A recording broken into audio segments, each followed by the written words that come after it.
Hi, everybody. My name is Greg Katz, and welcome to Thursday's second half kickoff edition of WeAreSC.com's Inside the Trojans Huddle, where we tell it like it is.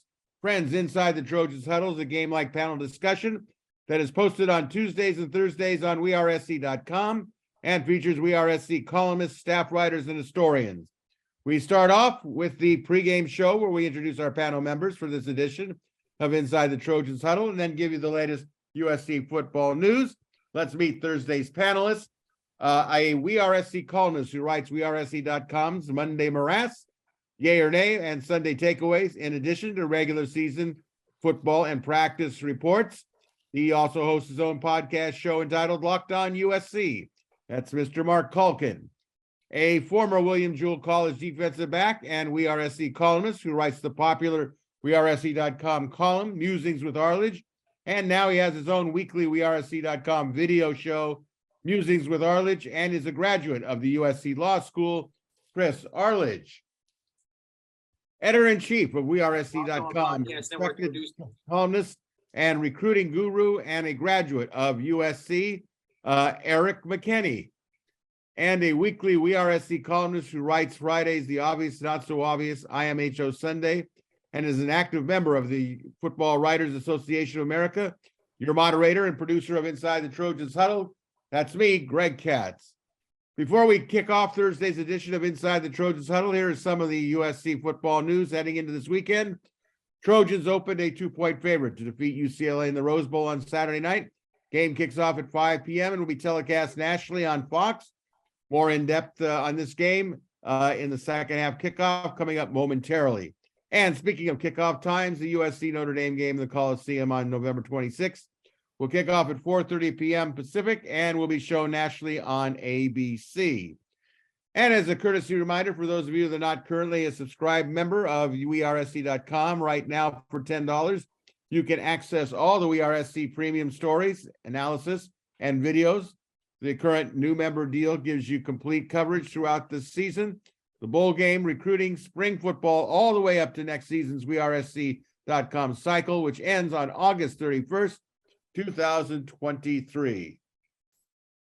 All right, we begin Thursday's huddle with the second half kickoff into looking at Saturday night's game between number 7, the USC Trojans, and number 16, UCLA Bruins. This is the big game of the year that brings together one team in the top 10, USC, and another that ranks UCLA in the second 10. The Trojans' only loss was at Utah, of course, on a 2-point conversion at the end of the game to lose 43-42, while UCLA's 2 losses are at Oregon and last week's upset at home against Arizona. Trojans and its fans still haven't forgotten last season's 66-22 victory over the men of Troy by UCLA in the Coliseum. It was as embarrassing as it gets. And in 2022, under fifth-year Bruins head coach Chip Kelly, the Bruins originally returned from last season's Bruins team, 7 starters, 4 on offense, 2 on defense, and a kicker. UCLA, of course, is led by dangerous dual-threat quarterback Dorian Thompson-Robinson, an NFL-bound running back in Zach Charbonnet. He's a Michigan transfer and Duke transfer wide receiver Jake Bobo, and a veteran and physical offensive line. On defense, the Bruins are not nearly as strong, and that was fully on display against Arizona's offense. Offensively, the Bruins ranked 3rd in the total in the Pac-12 scoring offense and 5th in scoring the Pac-12 defense. So with that in mind, let's get moving here. Panel, here they are, the Bruins. Here they are, the Trojans. How are they different? How are they the same? Marc Kulkin, give us an analysis. So they're both not really good on defense. They're both pretty good on offense. That's where the similarities, I guess, end. USC, they love to throw the ball. They can run the ball, very proficiently when they want to, when they do it a lot, when they focus on it. UCLA likes to run the ball. That's their bread and butter. And they use Dorian Thompson-Robinson to, create chaos. So I think everybody's anticipating a pretty high-scoring game, which probably means it's not going to be a high-scoring game. It's going to be a game filled with turnovers and penalties and guys trying to do too much. So It'll be interesting to see how this game plays out. But as far as similarities, they're both offensive teams, and they hope that their defense can make enough plays. USC has been very opportunistic. They create turnovers, and I think I said that in the first half of the show. I think that's going to be the difference, and I hope to God I'm wrong, that USC isn't turning the ball over and having a bunch of turnovers and penalties. So, yeah. All right, Erik, what do you see as the old compare and contrast? How are they the same? How are they different? Yeah, I mean, in the easiest terms, that's it. They're both really good offensively, and they're both really suspect defensively. And I think that, you look at sort of stats in the Pac-12, and it's like first and third in scoring offense, second and third in total offense. I mean, all those things sort of match up. I think at this point, especially with Travis Dye out, UCLA has a far more consistent and potent running game, just handing it off to the running back. And I think that's going to be a big key, because all year USC, their consistency on defense has been not being great against the run. The secondary has sort of fluctuated. They've had really strong games, really weak games, but a lot of the weak games, I think, from the secondary are from the defensive line not sort of taking over the game and doing what they're doing up front. So I think that's, to me, that's kind of the key. I know we talked about sort of similarities and differences to start it off, but that's immediately where I go to. I go to the UCLA running game and Zach Charbonnet, and if they can dictate things for 4 quarters with that, it's going to be tough, I think, for USC, but certainly not writing them off, because again, anything UCLA can do offensively, USC can figure something out offensively too. And so I just don't see a huge shift one way or another. But again, when it comes down to it, would you rather throw the ball 50 times in a game or run the ball 50 times in a game if you're having success? And I think being able to run and control things and do that, if UCLA can do it, gives them a little bit of an upper hand there. All right, Chris, how do you see it? Yeah, I think that's all right. So Chip Kelly, for many years, going back to his good teams at Oregon, has relied upon a big play defense. They play very aggressively. Their goal is they're not going to line up and just dominate your offense. They're not going to do that. They didn't do it at Oregon. They don't do it at UCLA. What they do effectively is they get after you. And they look to get a turnover, they look to get a sack, they look to cause a holding penalty that puts you behind the sticks. That's how they play, which is not all that much different from what USC's defense has relied upon this year. If the offenses play smart, neither defense matches up very well. So both defenses are going to have to create big plays. And the defense that creates more big plays is probably the team that wins the game. Okay. What I'll say is this. I think the quarterback situation couldn't be more different. Not necessarily the physical skills per se. It's the emotional stability of Caleb Williams compared to Dorian Thompson, Robinson. I think that Caleb is very analytical. I think he is whatever emotions he has, he keeps them under control. That doesn't mean he doesn't get down, because we've seen that happen, but he's really fundamentally dicing and slicing you away, as opposed to DTR, who is really up and down. I mean, if he's on his game, they're hard to beat, but he can easily go the other direction. And the more SC is winning in the second half, and the more pressure, I want to see Dorian Thompson scrambling all over the place personally, because I don't think he's as good a thrower that way. I think Mark mentioned that. But it's going to be something that's going to be unique. I think the game could be dependent on turnovers. We know that SC hasn't given up any fumbles. It's hard to say what UCLA is going to actually do in terms of the turnover battle, but it's going to be an interesting concept on how they face each other's positives and now they face each other's negatives. So on that note, what must SC do to win the game, and what can they not afford to do, Mark? Score more points than UCLA. Look, I think that's what it's going to come down to. We also don't know if UCLA is going to have Casimir Allen back, which is he's a big part of their offense in the fact that he's a changeup to what Charbonnet brings. Erik said that he's got that extra gear laterally. Charbonnet's a big, strong running back who, he's not going to outrun anybody where Casimir Allen will. And USC doesn't have a lot of speed on the defense, at least laterally, and especially that second level. So something to keep an eye on there. USC, they need to score touchdowns. They can't settle for any type of field goals. As I said, no turnovers, and just limit the penalties. Don't let the Pac-12 officials get involved. And Caleb Williams, if he plays like Jaden DeLaura did, it's weird that you're making that comparison. I'm making that comparison, but Jaden DeLaura played with so much composure, even when he was scrambling and running around trying to make plays.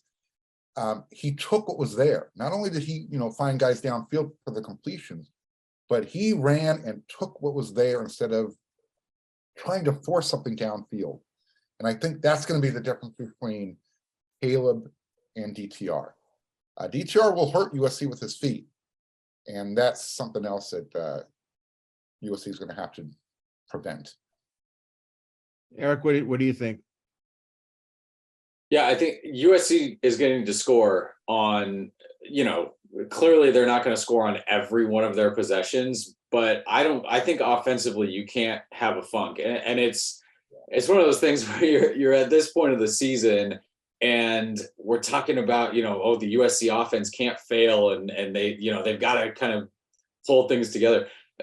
They've been so good all year, but that's kind of what this team is built on. And again, you go back and there's no surprise. This is what we were talking about coming into the season, right? USC's offense was going to have to score enough points so that the defense could maybe get a couple stops and be able to win that game. I think that you can't go this far into the season not committing turnovers the way USC's offense has done, and then all of a sudden sort of fall apart in this one. Like who you are, the way you've won games with a unbelievable turnover margin, right? plus 17 on the year, and UCLA's at +3. Like that's a number where you look at it and go, okay, if things play out that way, then that's going to be the way that USC wins this game. And it's so easy, right? Score more points, have fewer turnovers. And yeah, sometimes it's that dumb, right? Like that's kind of the answer is USC's defense. They need to rise up. They need to grab a couple turnovers, 2-3 turnovers, and they need a couple plays on a 2nd and 10 where they force a 3rd and 16 and can get off the field.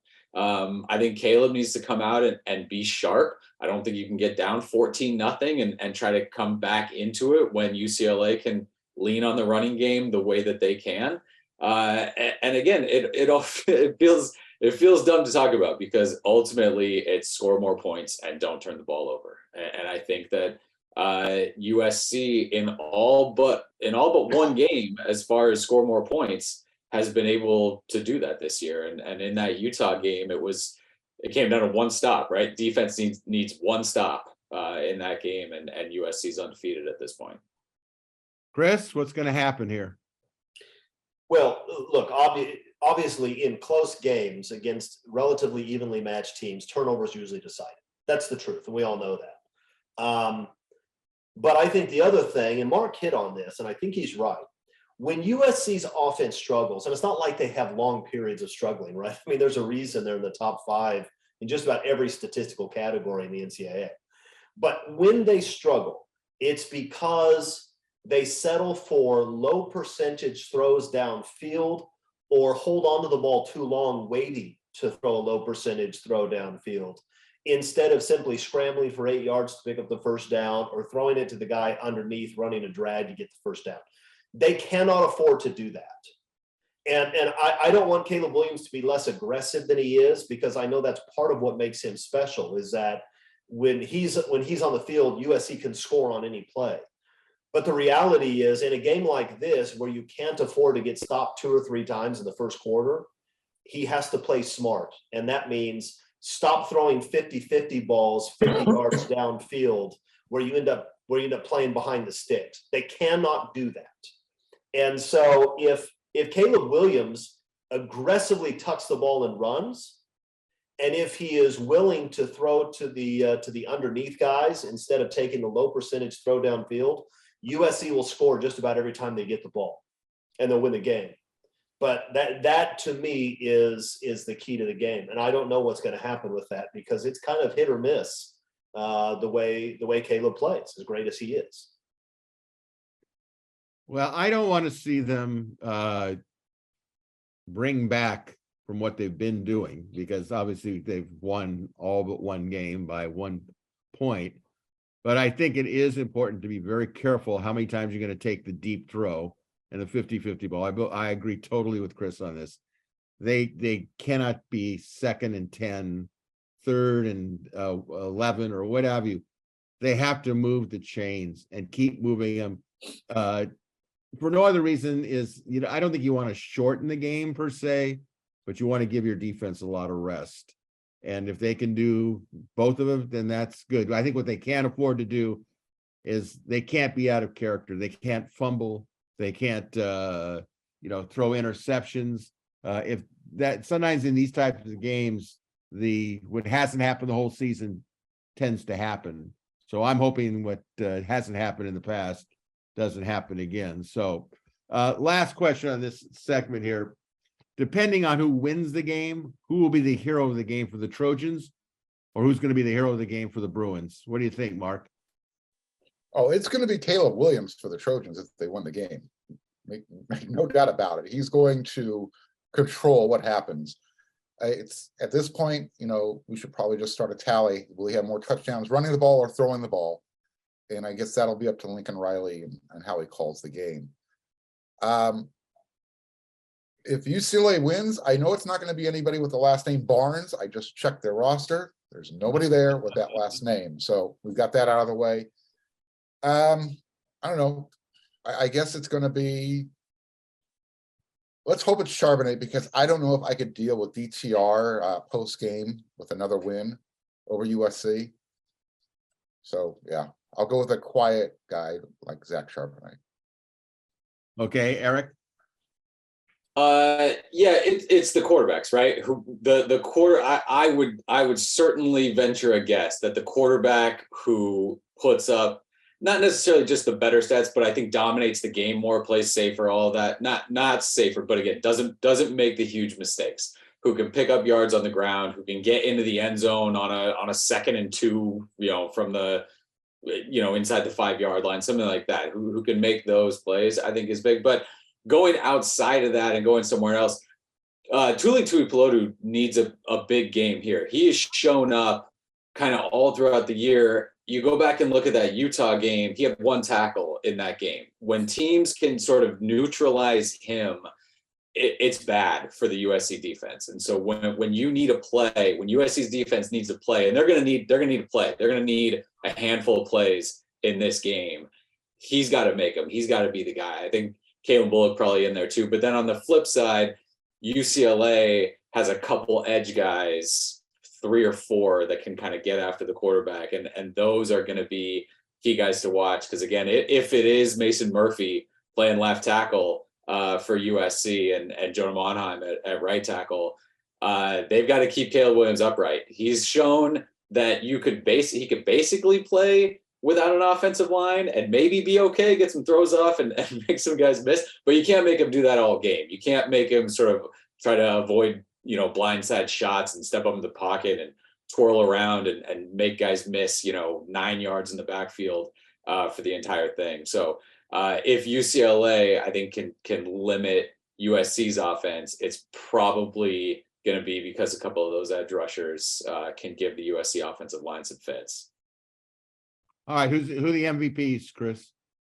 Well, look, Caleb Williams, Charbonnet, and DTR are probably all going to have statistically good days. because both offenses are going to move the ball, and both offenses are going to score. Games like this, though, oftentimes hinge on an unexpected play by an unexpected player. And while Caleb Williams is going to be the MVP when USC wins, because he's going to put up huge numbers, it's probably going to be somebody else making a big play, probably a defensive guy that actually ices the game for USC. And so I'm going to go out on a limb, and I'm going to say Shane Lee causes a fumble, and that's the difference in the game.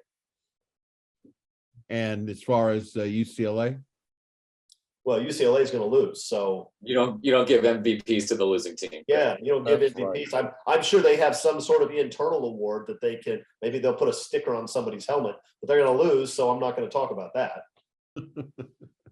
well, I am going to talk about that. I'll say that for USC, it will be Caleb Williams.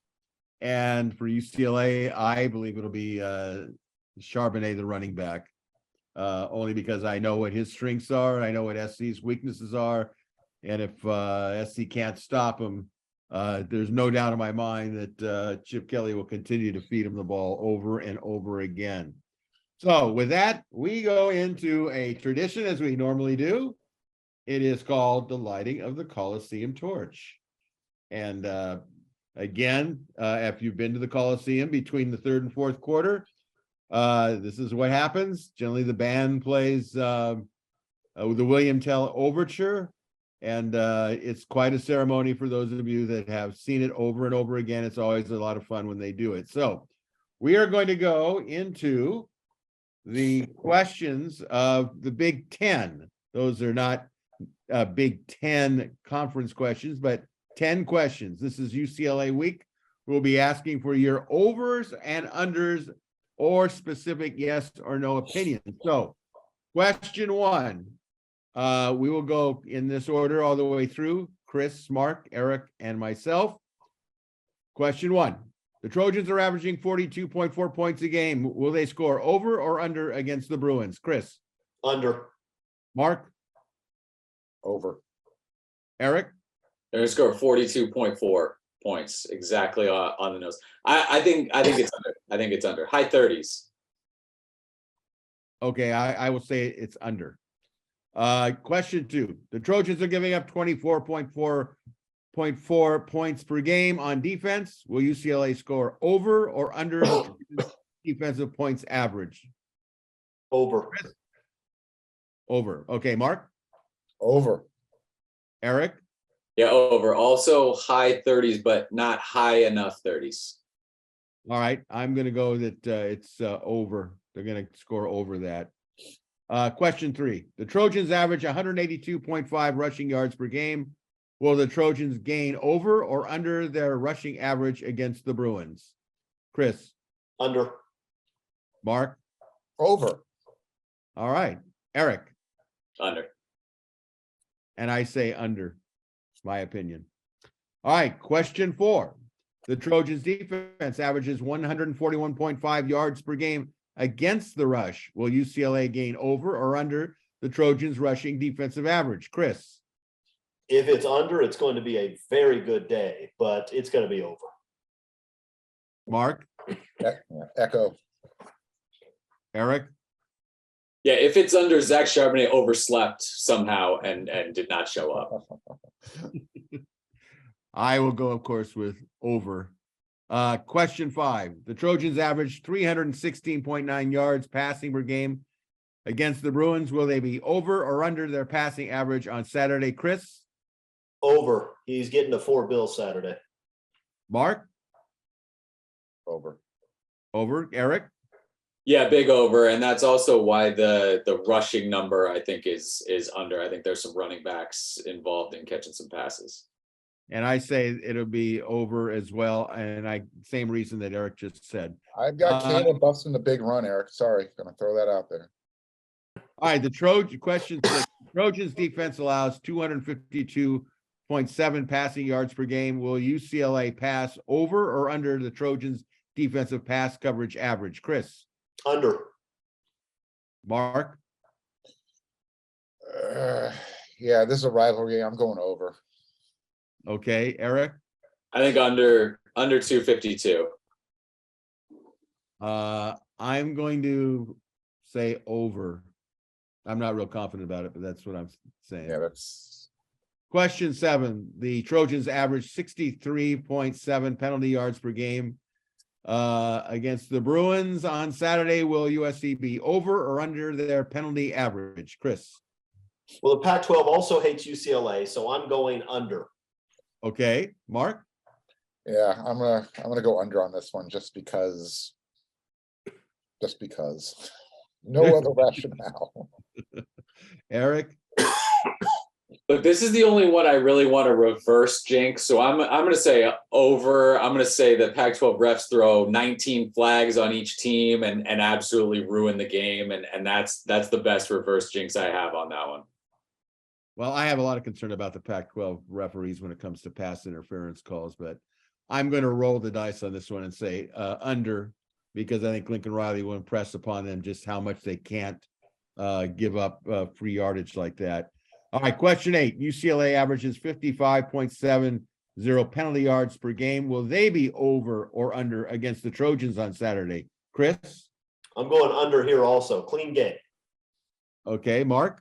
I'm going over because they're not going to play a clean game. They're going to take some cheap shots, and there's going to be some unsportsmanlike penalties called. Eric? 0 penalties for negative 10 yards on UCLA in this one. All right, I'm going to say that UCLA is going to go over because they're already shooting their mouth off. And that's always a bad sign that they're going to be overly hyped up and they'll get called for it, especially early in the game. Question 9, the Trojans have no fumbles during the entire season up to this point. Who will have more turnovers in this game? SC or UCLA? Chris? UCLA. Mark? Yeah, UCLA. Erik? It has to be UCLA. If it's USC, we're not talking about a USC win. I got to imagine on Saturday night. And I'll make it a foursome. I think the same as you guys do. So, last question. The Trojans are favored by 2 points over the Bruins. Will the Trojans be over or under that point spread? Chris? Over, but barely. Mark? USC by 13. How? Erik? By 1. Same thing as Utah. 2-point conversion in the final minutes to win it. You're carrying me out of that game on a stretcher, Erik. Sorry.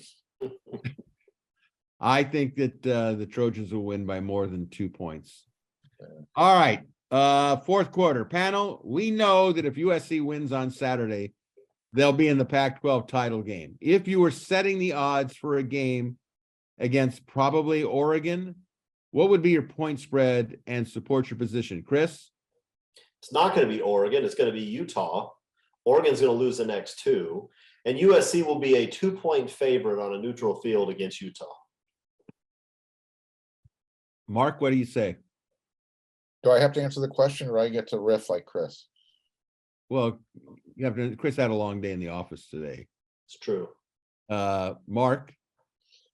If it's Oregon, I think USC is going to be favored by, I don't know, 7.5. If it's Oregon. If it's Oregon. Okay.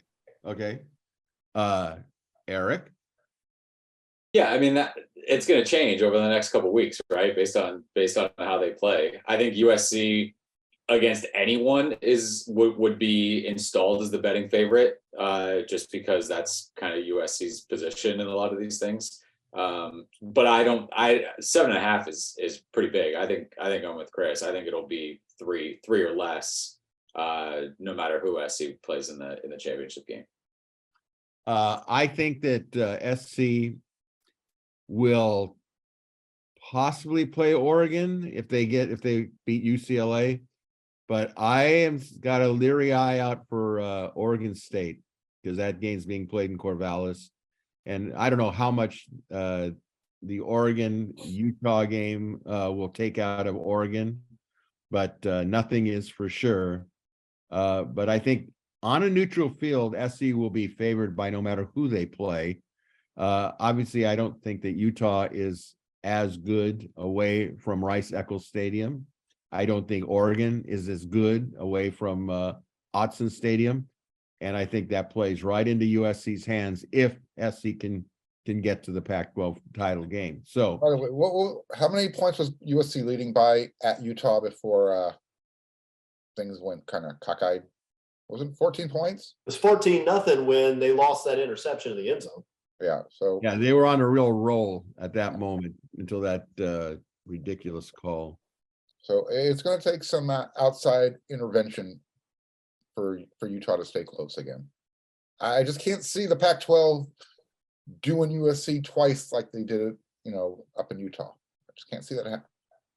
I'm probably wrong there, though.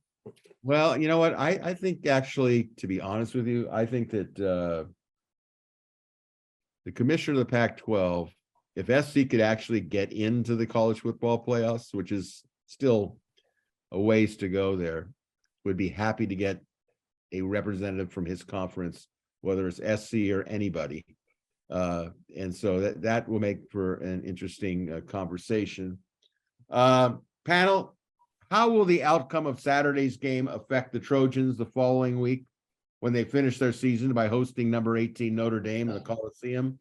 What's going to be the difference between a win or a loss in this game on Saturday heading into Notre Dame, Chris? I don't think a win or a loss is going to make the difference. It's going to be a physical game, but they'll be able to get up 2 weeks in a row. I think health after Saturday's game is what's going to determine what happens against Notre Dame. Okay, Mark. Yeah, they got to come out of that game relatively healthy, and so they do lose. I think that will make a difference in what happens against Notre Dame, especially it depends on how bad they lose. That could have a carryover effect when you got this team that, I know everybody thinks that the best place for USC to go is the Rose Bowl, where they have a better chance of winning than possibly ending up in that 4th spot in the playoff berth and having to face Georgia. However, taking a bad loss against UCLA, when all that's in front of you, that could linger and carry over into Notre Dame. And Notre Dame is just going to want to pound on you. That's all they're going to try and do. And I don't know if USC would be up for that type of game if they were happen to lose badly to UCLA. Erik? Yeah, I'm with Chris. I think it's who's available, how healthy everyone is for that one. It affects how well they play. I think this team and Lincoln Riley and the coaches specifically have done a really good job at instilling like the 1-0, the day-to-day, that kind of stuff, not letting things linger and carry over. I don't see a win or a loss kind of affecting the preparation, how they hit the field Monday, Tuesday, and throughout the week and against Notre Dame. All right, I think it will have a big effect on how they go, because I think if SC loses, I'm more concerned about the emotional than the physical toll, because Notre Dame is going to be physical. And I think if SC wins against UCLA, they'll really be looking forward to the game. And I don't know what happens if they lose, knowing that they're not going to be in the Pac-12 title game, likely. And are they going to be as up for it as Notre Dame is going to be up for it? Because Notre Dame figures we're on national TV. We can get a lot of pride back with this one. And, there is no real love between SC and Notre Dame. So it will be an interesting thing to see what's happening. That's why I really hope that SC wins for all the obvious reasons. But as a subplot here, just the attitude going into Notre Dame week, if SC could win, would make it really, really exciting. So, all right, overtime, Pac-12 predictions. We enter overtime with our predictions for week 12 of Pac-12 play. All the games are on Saturday.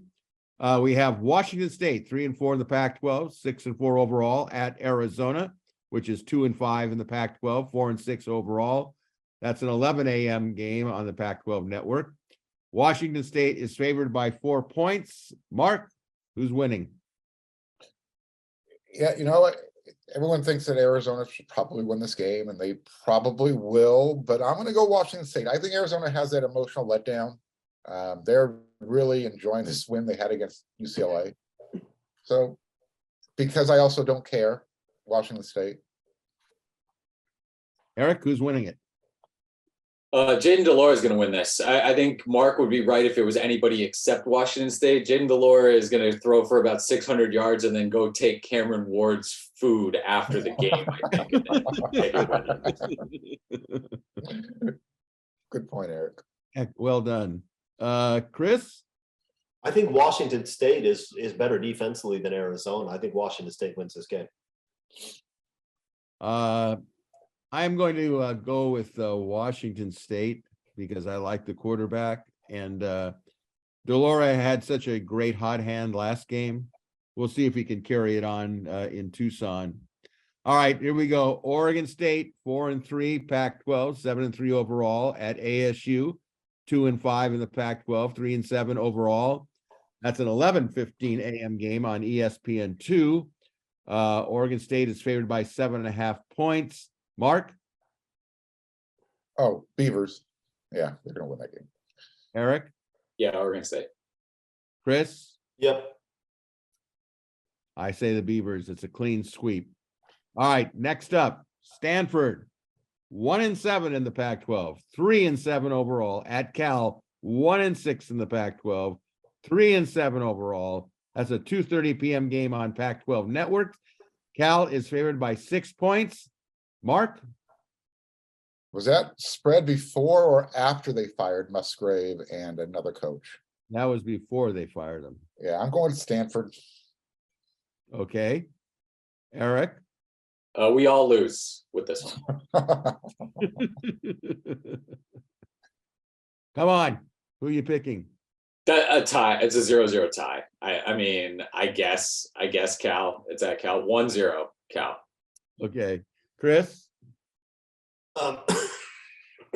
Yeah, I'm with Eric. I think they should cancel the game, but if they play it, I think Cal probably wins. At this point, while